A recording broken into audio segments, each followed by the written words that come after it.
दोस्तों आज हम लोग पढ़ेंगे क्लास 8 का chapter 8 cell structure and functions के बारे में। तो यहाँ से स्टार्टिंग करते हैं। There are millions of various things around us in this world. इस वर्ल्ड में बहुत सारी चीज़ें हमारे आसपास। Some of them are living and some are non living. कुछ चीज़ें लिविंग होती है, मतलब जिनमें जान होती है, कुछ होती है नॉन लिविंग।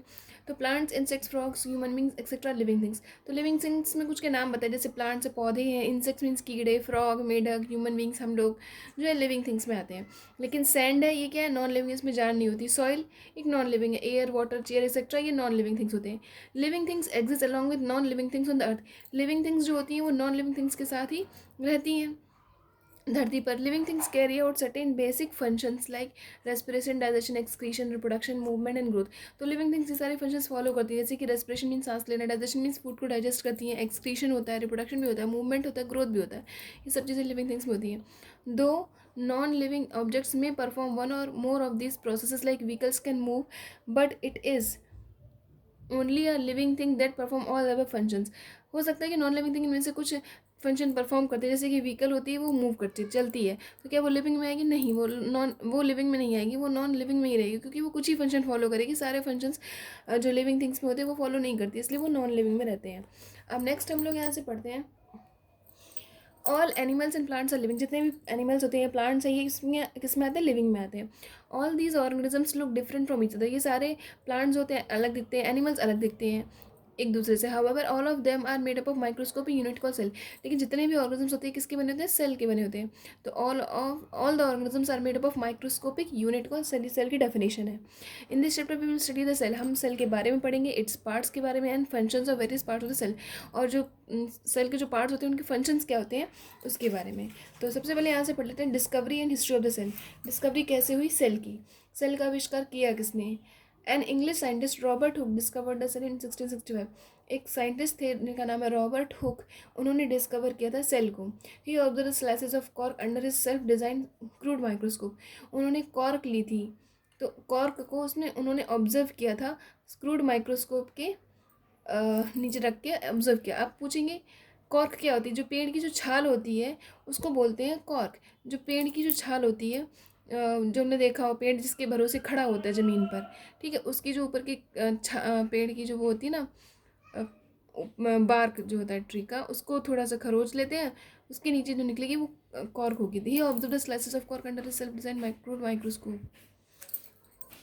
तो उसने क्या किया, जो कॉर्क है उन्होंने कॉर्क को ऑब्जर्व किया क्रूड माइक्रोस्कोप के नीचे ऑब्जर्व किया। Cork is a part of the bark of the tree. Cork क्या होता है? बार्क ऑफ द ट्री, पेड़ की छाल होती है, उसकी उसके नीचे जो होता है कॉर्क होता है। He took thin slices of a cork. उन्होंने स्लाइसेस किसके लिए? कॉर्क के लिए। And observe them under microscope. Microscope में ऑब्जर्व किया। फिर यहाँ से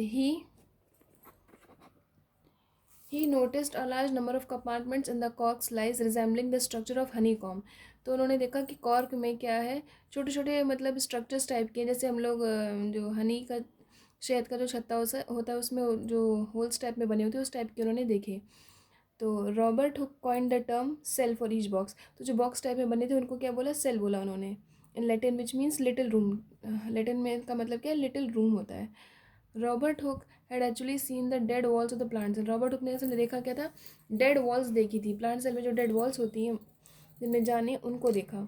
these cells had lost their living content and look like little rooms. ये जो सेल्स होती हैं इनका जो था लिविंग कंटेंट मतलब ख़त्म हो चुका था, and look like little rooms, ये छोटे छोटे रूम्स की तरीके से दिख रहे थे। तो डायग्राम में भी बताया गया है। However, even 150 years after Hooke's discovery, very little was known about the cell. 150 साल के बाद जब however even 150 years after Hooke's discovery, जब हुक ने ये डिस्कवर्ड किया सेल को, उसके 150 साल बाद क्या हुआ? Very little was known about cell. Cell के बारे में बहुत ही कम लोग जान पाए। Until improved microscopes with very high magnification resolution were made. जब माइक्रोस्कोप ये बनाए गए, ये हाई मैग्निफिकेशन वाले बनाए गए जिनसे और क्लियरली देखा जा सकता था, लेकिन उसके बावजूद ही बहुत ही कम लोग जान पाए हैं सेल के बारे में। और यहाँ डायग्राम में यहाँ ये दिखाया गया है, ये कॉर्क सेल्स, ये हुक का जो माइक्रोस्कोप था इस तरीके से था। तो अब यहाँ से बढ़ते हैं instruments for studying the cells. Cells को पढ़ने के लिए कौन से इंस्ट्रूमेंट्स होते हैं? Cells are microscopic in structure, cells जो तो माइक्रोस्कोपिक होते हैं स्ट्रक्चर में, and can not be seen by naked eyes, इनको हम ऐसे देखने नॉर्मल आंखों से नहीं देख सकते हैं सेल्स को, बहुत ही महीन होते हैं ये। Today we know a lot about the structure and function of cell because of the improved microscopes having high magnification. तो आजकल हम स्ट्रक्चर और फंक्शन सेल के बारे में बहुत कुछ जानते हैं, सेल के स्ट्रक्चर, सेल के फंक्शंस। क्यों जानते हैं? बिकॉज ये माइक्रोस्कोप्स की ही वजह से, क्योंकि ये माइक्रोस्कोप आजकल कैसे आ रहे हैं, हाई मैग्निफिकेशन वाले, मतलब जो और महीन से हम महीन तरीके से उसको देख सकते हैं सेल को। फिर कंपाउंड माइक्रोस्कोप क्या है? Compound microscope is commonly use in science laboratories to observe tiny objects.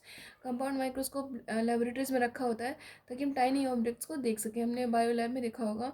It uses glass lens, इसमें एक ग्लास का लेंस लगा होता है, एंड विजिबल लाइट होती है फॉर, ये देखिए ये है, इसमें ये आई पीस जहाँ पर हम देखते हैं, ये बॉडी ट्यूब है, ये कोर्स एडजस्टमेंट नॉब यहाँ पर एडजस्ट करने के लिए, फाइन एडजस्टमेंट नॉब है, ये बोल्ट टाइप के हैं, ये आर्म लिम्ब है, ये स्टेज क्लिप है, ये क्लिप चिमटी है टाइप की हैं। यहाँ स्लाइड हम लोग रखते हैं बीच में, ये स्टेज है जहाँ पर ये स्लाइड रखते हैं, ये कंडेंसर, डायफ्राम, रिफ्लेक्टर, फुट, ये इसका पैर है जिसके भरोसे रखा गया। तो ये कंपाउंड माइक्रोस्कोप दिखाया गया है। Magnification power of compound microscope ranges from 100 to 1500 times. Magnification power जो है एक कंपाउंड माइक्रोस्कोप की 100 से लेके 1500 टाइम्स तक होती है। फिर इलेक्ट्रॉन माइक्रोस्कोप की बात करें, electron microscope is a very large instrument, ये बहुत ही बड़ा इंस्ट्रूमेंट होता है that helps in observing various internal parts organelles of the cell. ये सेल के ऑर्गेनिज मतलब अंदर के पार्ट्स अगर देखने हो तो इलेक्ट्रॉन माइक्रोस्कोप का यूज़ होता है, और ये बहुत ही हैवी होता है। इट यूजेज इलेक्ट्रोमैग्नेट्स, ये इलेक्ट्रोमैग्नेट्स का यूज़ करता है इंस्टेड ऑफ ग्लास लेंस, इसमें ग्लास लेंस का यूज़ नहीं होता, किसका होता है? इलेक्ट्रोमैग्नेट्स का। And a beam of electrons instead of light for observation, और एक बीम ऑफ इलेक्ट्रॉन्स, एक इलेक्ट्रॉन्स के बीम जो है उसका यूज़ होता है instead of light for observation. Compound microscope में लाइट चाहिए होती है, लेकिन इसमें क्या चाहिए? बीम ऑफ इलेक्ट्रॉन्स चाहिए होती है ऑब्जर्व करने के लिए। The highly magnified image is obtain on a photographic film और स्क्रीन। जो ये मैग्नीफाइड इमेज जो हम देखेंगे वो कहाँ पर देखेंगे? फोटोग्राफी फिल्म या किसी स्क्रीन पर दिखेगी। Magnification power of electron microscope is from इतने से लेके 1 lakh to 5 lakh times. Magnification power जो इलेक्ट्रॉन माइक्रोस्कोप की ज़्यादा है, ये 1 लाख से 5 लाख तक। और अब स्टेनिंग क्या होती है? ये इलेक्ट्रॉन माइक यहाँ दिखाया गया है, ये इलेक्ट्रॉन माइक्रोस्कोप देखिए कितना बड़ा है ये। और ये स्टेनिंग के बारे में और पढ़ लेते हैं। स्टेनिंग क्या होती है?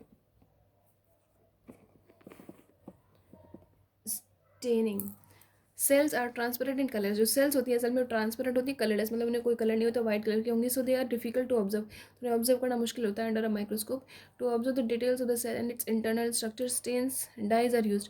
तो सेल का अगर हमें स्ट्रक्चर देखना है तो सबसे पहले उन्हें कलर किया जाता है, डाइज, उन्हें थोड़ी देर डाइज में डुबो कर रखा जाता है ताकि उनमें कलर आ जाए, हमें पता चले कि स्ट्रक्चर सही से साफ साफ दिख सकें, इसलिए स्टेन्स यूज़ किए जाते हैं। जो डाइज इन्हें हम बोलते हैं, डाइज मीन जो कलर होते हैं वो।